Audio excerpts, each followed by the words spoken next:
Welcome back to Battle Engine Aquila.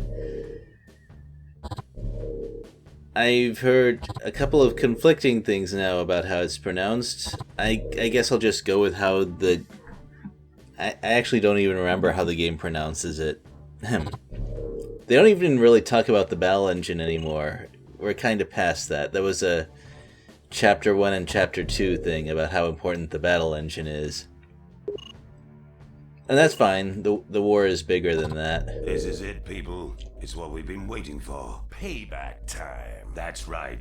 This is a major staging point for the Muspel offensive, so resistance will be heavy. So, just show me what to shoot. I feel like maybe we didn't need that cutscene. Just get out there and kick some. Alpha section reporting. Well, En route to the landing this site. is actually kind of my favorite map. It's kind of a large version of the sort of thing that this game works pretty hard on, which is giving you a whole bunch of targets, and you have to figure out where are the most important ones to go after first, and where you can land without getting immediately shot by a whole bunch of units, because even the battle engine can't handle quite that much. Very important to catch these bombers. This is one of the few times the game doesn't tell you that, hey, there are a couple of important bombers showing up, deal with them. And those will bomb the Marshal if you let them, and that'll be the end of the map right there. Or, actually, I think it's even worse than that. They start by bombing some of your other forces, and then they bomb the Marshal, so if you don't notice them, it takes a while for them to cause a game over for you. Anyway, aside from dealing with the obvious artillery stuff at the start, it's important to stop and deal with these little walkers, or at least most of them, because they, as you can see, they move around pretty fast, they move a lot, and if you think that I have trouble targeting them, which, well, I do, you can imagine what happens when they encounter the AI. They have a lot of trouble hitting those little things. But I don't quite have the time to deal with all of them, because there's plenty of other things for me to take care of. I also recommend that you get pretty close to them when you intend to shoot them, because you don't have to lead them so much. I also do not recommend using blasters. Often these walkers will just strafe you, so you pretty much only hit them when they stop to shoot at you.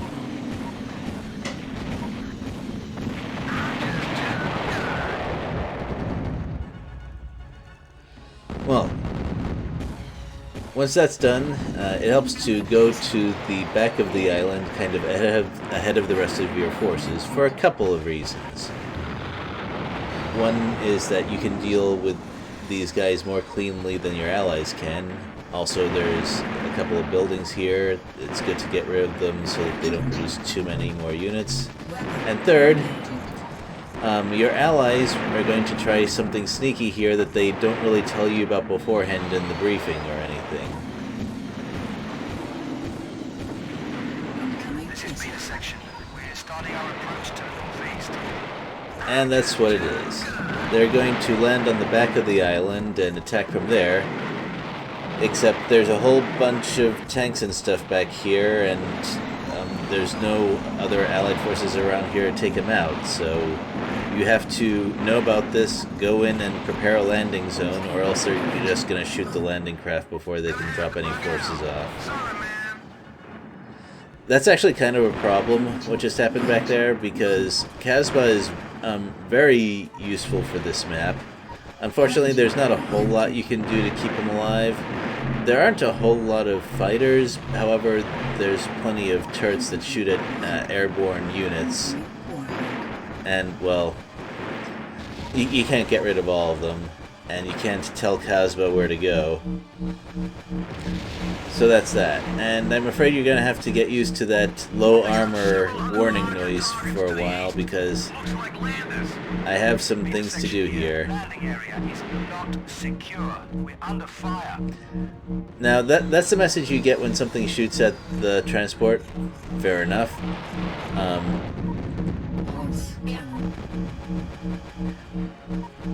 What you really need to worry about is if you get that message right as that thing makes landfall, because at that point there's probably not much you can do to save it from whatever forces are nearby. Fortunately, there were only a couple of units shooting at it, so it wasn't a problem. Oop. Come on, gotta get that trick landing down correctly.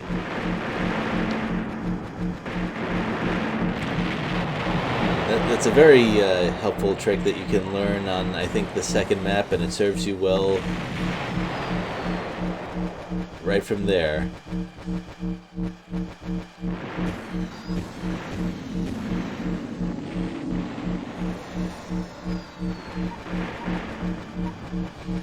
Well, I believe there's a couple of buildings left to deal with, but I think the transports actually drop off more units in a quicker time, so I think it's a good idea to get rid of them first. And I don't go for micro missiles here. There are not enough air targets, and also I don't need to target enemies and move on quite so quickly that the missiles are justified. But there are a lot of targets that you can only deal with from the air with spread bombs. Like these landers, you can technically get rid of them with 4 salvos of missiles, but it's not usually worth it, except in the very early missions. And that's mostly because you don't have any other options. Well, now that the really urgent targets are dealt with, I'm out of spread bombs and low on grenades, so I should just get rid of stuff along the way back to refueling and, well, okay, refueling doesn't matter as much, but repairing and rearming. I kind of need that. Now, if I was smarter about this, I would have dealt with some of the things that required the heavy weapons and then just head right back here when a distance to rearming was less, and that would overall reduce the amount of time that I took on this map. Might increase my rank a little bit. But it's okay. All the major threats are dealt with. No, wait, no, there's one left, but it's one of the less urgent ones, so it's really tough to lose the map at this point. Especially when your back island landing has dropped everything off. That thing does carry a lot of units. Incoming missile. Incoming missile.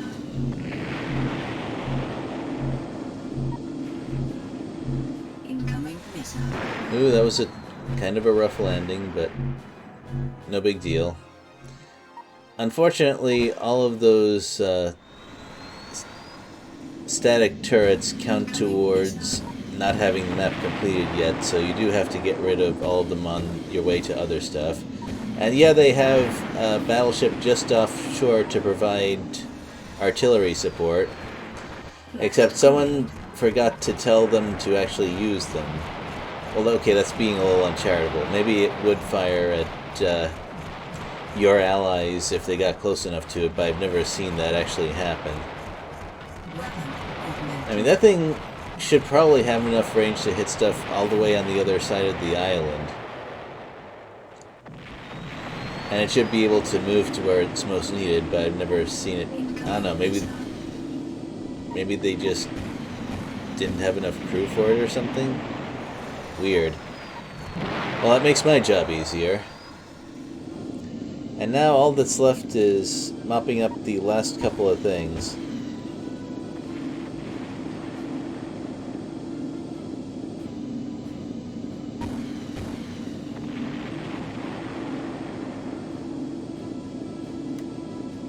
Well, let's skip to when the last of it is resolved, because we don't need to see a whole lot more of this stuff.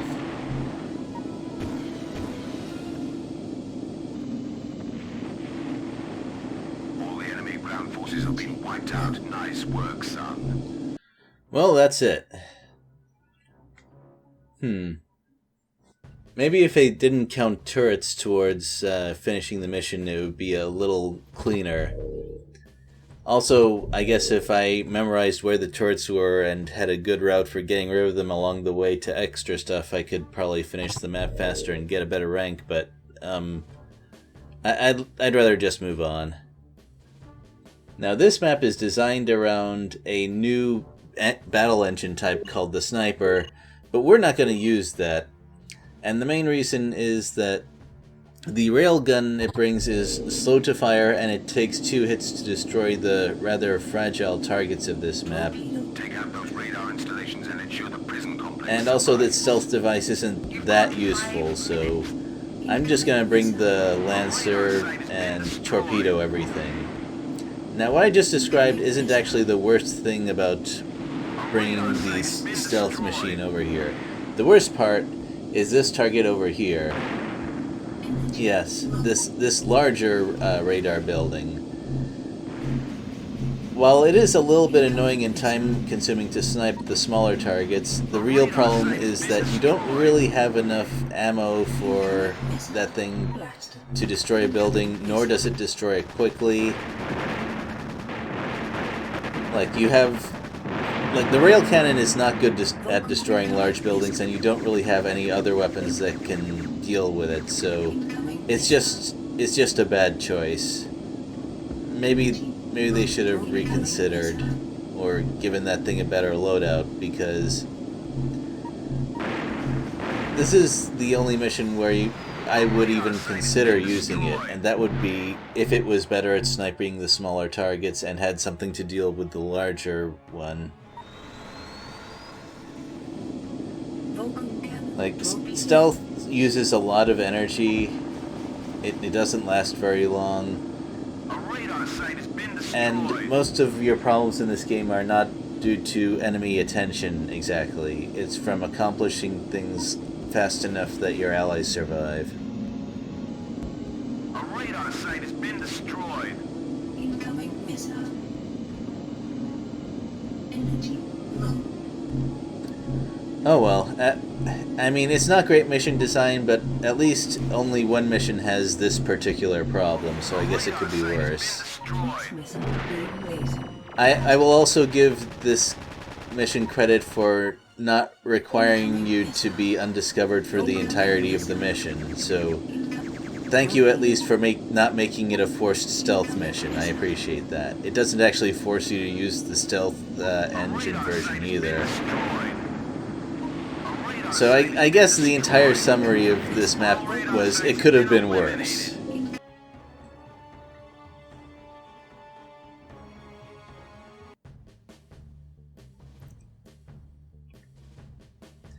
It's also a lot harder to get an S rank with the stealth engine because its weapons take so much longer to use.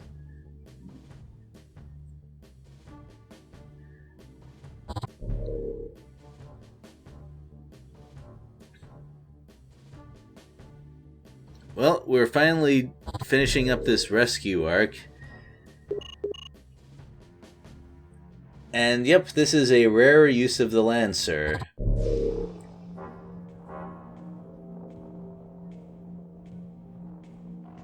Your stubbornness is admirable, my dear.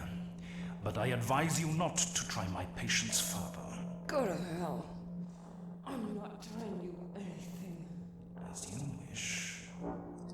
What exactly do they expect her to tell them? She's a fighter pilot. She's not exactly subject to strategic secrets or anything. Anyway, I chose the Lancer because this mission requires a combination of 2 things: air-to-ground capability and anti-air capability. And only the Lancer really has both of those. I mean, yes, I'm using the Vulcan now, and I could probably get away with it, but there's places where that would slow me down, and I can just fire, say, 3 torpedoes and move on before they even hit, so that's pretty nice. And yeah, micro-missiles can also technically do that, but the ammunition for those is a lot more limited for the targets available to us. Or, I should say, required of us. The good news is that the fighters you're protecting are actually fairly good at destroying ground targets. Well, Casbah is one of them, but overall their bombing runs are pretty strong. And this is something that the game doesn't really spell out, but air units seem to be the Forseti's greatest strength in their comparison between the two factions. Their ground game is not great in a straight fight.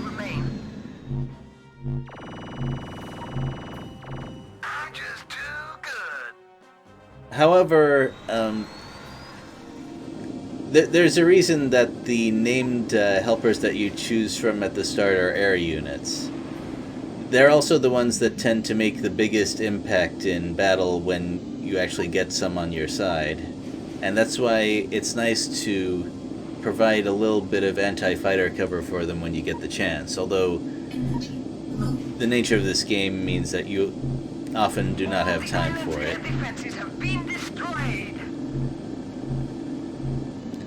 Yeah, we don't actually have to destroy any ground units in this mission. This is just while I'm waiting. By ground units, I mean things that are not fixed air defenses. We've intercepted an enemy communique. They've been ordered to attack the prison. Their support has them contained at the moment, but some may break through, so be wary. I'm just too good.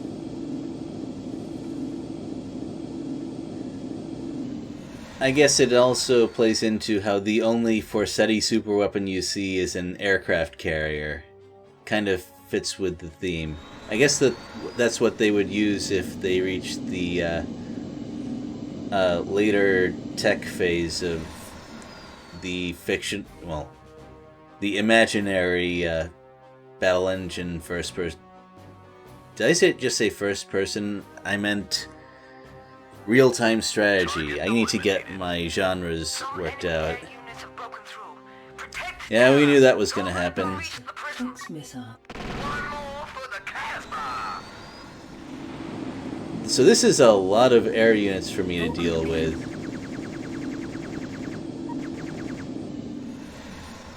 Beam laser. Fox missile. Now, I ran into a new problem here, which is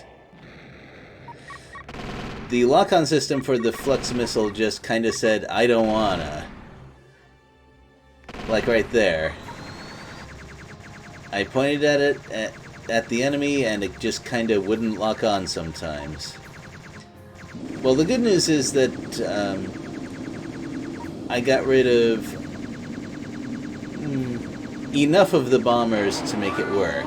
The thing is, destroying buildings from above is actually really difficult. A building doesn't count as destroyed until its lower level is gone, and bombs, of course, hit the enemy from above. So you actually have a decent amount of leeway for letting some of the bombing aircraft through, although giving them a second run is a bad idea. So that's actually one of the easier secondary objectives to complete in this game.